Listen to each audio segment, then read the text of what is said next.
दादा थोडं झूम करून घ्या. त्याला 45 तेवढं सांगतो आपण.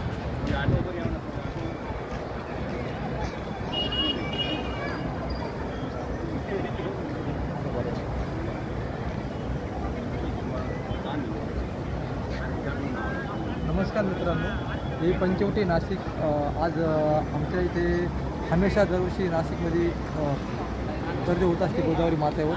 पण मित्रांनो, मला तुम्हाला या व्हिडिओमधून एक सांगायचं आहे, हे जे गोमाता आहे, हे जे गोशाला आहे, यांच्यासाठी आपल्याला आहे ना, जसं योगी आदित्यनाथनी जसं UP गोशाला काढलं ना, तसं आपल्याला नाशिकमध्ये पण जेव्हा 2027मध्ये जो कुंभमेळा होणार ना, त्याच्या आत आपल्याला ना एक गोशाला काढायचं आहे पंचवटीमध्ये, त्र्यंबकेश्वरमध्ये.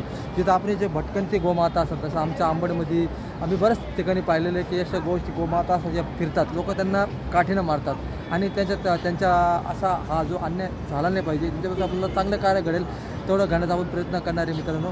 या भटकत्या गायांचा मला ना एक पैशानं गरीब आहे पण मनानं खूप श्रीमंत आहे मित्रांनो. फक्त मी माझ्या व्हिडिओमध्ये तुम्हाला सांगण्याचा प्रयत्न करणार आहे, आपण गोशाला बांधल्यानंतर आपण चांगले कार्य करू, चांगल्या गोष्टी घडू. हाच माझा अभिमान आहे, हेच मला या व्हिडिओमधून तुम्हाला सांगायचं मित्रांनो.